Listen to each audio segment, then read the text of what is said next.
কেউ যে ঢুকতে চায় আগে তারা ইন্টারভিউ নেয়।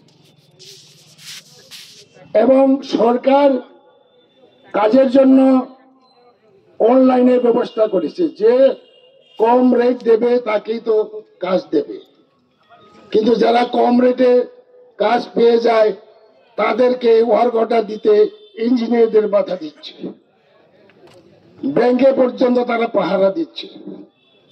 আজকে আমরা পিডব্লিউডিতে 20-30 জন ছেলে আজকে 1 মাস যাবত পাহারা দিচ্ছে। আমরা মনস্থ করেছিলাম আমরা এখানে গিয়ে যারা পিডব্লিউডির সামনে এইসব করছে তাদেরকে আমরা তাড়িয়ে দেব। প্রশাসন বারে বারে আমাকে রিকোয়েস্ট করেছে আপনারা যাবেন না, আমরা পুলিশের ব্যবস্থা নেব। এইমাত্র খবর পেলাম যারা এখানে পাহারা দিচ্ছে তাদেরকে পুলিশ তাড়িয়ে দিয়েছে। আমরা সেখানে যাব না। যে সকল কন্ডাক্টর অফিসে যেতে না পারে এসপি জানিয়েছে তাদেরকে এসকর্ট করে অফিসে পাঠানো হবে। এবং এইমাত্র খবর পেলাম এসএস ব্যাংকের সামনে গতকালের মতন 10-20 জন ছেলে নেশাগ্রস্ত হয়ে রয়েছে, যাতে ব্যাংকের মধ্যে কন্ডাক্টররা ঢুকতে না পারে। প্রশাসনের নজরে নিচ্ছি, যদি আধা ঘন্টার মধ্যে তাদের এখান থেকে সরানো না হয় আমরা বাধ্য হবে ওই কন্ডাক্টরে নিয়ে ব্যাংকে যেতে। যে কোনো পরিস্থিতি যদি সৃষ্টি হয় প্রশাসনেই দায়িত্ব নিতে হবে। যেহেতু আমি এখানে এমএলএ, আমি কথা দিচ্ছি যুবকরা আসুন আমাদের সঙ্গে, সব অফিসে গুন্ডা মুক্ত করব, সব অফিসে গুন্ডা, যে কোনো পরিস্থিতি আমরা মোকাবিলা করব। যুবকরা থাকবেন তো? হ্যাঁ, এই যে অবস্থাটা চলছে এটা একটা অরাজকতা। এবং কন্ডাক্টরও আজকে ততস্থ, ইঞ্জিনিয়ারও ততস্থ হয়ে রয়েছে। বাঁধ নির্মাণ চলছে।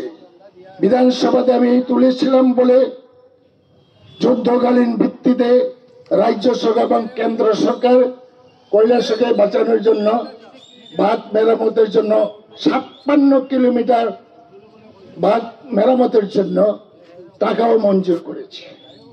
টেন্ডার হচ্ছে, যারা টেন্ডার পেয়েছে, ওয়ার্ক অর্ডার পেয়েছে, তাদেরকে সাইড দিচ্ছে না, তাদের অফিসে ঘেরাও করে রয়েছে। এটা হইতে পারে?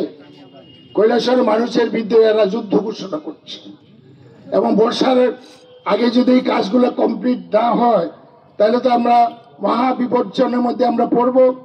কারণ বাংলাদেশে ওই পারে বিরাট বাঁধ এখনো কাজ চলছে, এইদিকে যদি আমরা সেই বাঁধগুলা সঠিক মেরামত না হয় তাহলে পরিণতি ভয়ানক হবে। তার জন্য প্রশাসন রয়েছে, প্রশাসনের দায়িত্ব নেওয়া উচিত। কিছু কিছু দায়িত্বশীল মন্ত্রী উড়িয়ে এসে জুড়িয়ে বসেছে, আমি তাদেরকে নাম দিয়েছি উজান টুকা। বাইরে থেকে এসে ঘটনা চক্করে মন্ত্রী হয়েছে, তাদের নাম দিয়েছি উজান টুকা। তারা সবসময় পার্সেন্টেজ 10%, 20%, এই যে কাজটা নিয়ে এখন দরবার চলছে, খবর নিয়ে দেখেছি সেকেন্ড লোয়েস্ট তার থেকে নাকি 20 লক্ষ টাকা নিয়ে নিয়েছে। তার জন্য ফার্স্ট লোয়েস্টকে জোর করে সারেন্ডার করানোর চেষ্টা চলছে। এটা তো উপর থেকে নিচ পর্যন্ত যুক্ত রয়েছে। এইরকম ব্যবস্থা তো আমরা কোনো কালেও দেখিনি। এটা একটা অরাজকতা।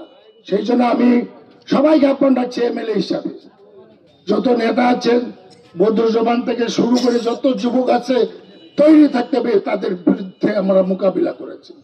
প্রশাসন যাবে সুষ্ঠুভাবে চলতে পারে তার নিশ্চিত আমরা করব। পরিশেষে একটি কথা বলবো, ওয়াকফ বিরোধী যে আইন, মুসলিম বিরোধী যে ওয়াকফ আইন, এটা শুধু মুসলমানদের জন্য নয়। সেদিন 12 তারিখে সারা ভারত মুসলিম পার্সোনাল ল আন্দোলন ডিক্লেয়ার করেছিল। তার জন্য কৈলাসেরও মুসলিমরা প্রতিবাদে নেমেছিল এবং একটা অঘটন ঘটনা হয়েছে কুবজারে।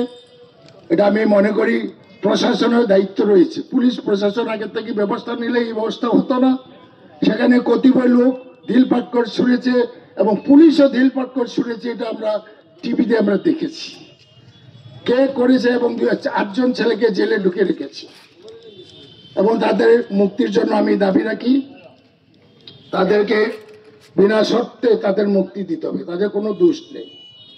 এবং আমরা মনস্থ করছি কৈলাসহরে কংগ্রেসের নামে হিন্দু, মুসলমান, খ্রিস্টান, জৈন যতই আছি আমরা একটা ওয়াকফ বিরোধী একটা বিরাট সমাবেশ আমরা করতে চাই। ঠিক আছে নি? সবাই মিলে আমরা ডেট ঠিক করবো। যত কংগ্রেসি আছে সবাই কিন্তু আসতে হবে, কম করে 5000 লোক গ্যাদারিং করতে হবে, আওয়াজ দিতে হবে মোদির গদি পর্যন্ত পৌঁছে যায় খবরটা। যাই হোক, সবাইকে অসংখ্য ধন্যবাদ। অতি তাড়াতাড়ি আজকের এই বিক্ষোভ প্রদর্শনে আপনারা এসেছেন। আপনার সবাইকে আমার নমস্কার জানিয়ে আমার বক্তব্য শেষ করছি। জয় হিন্দ।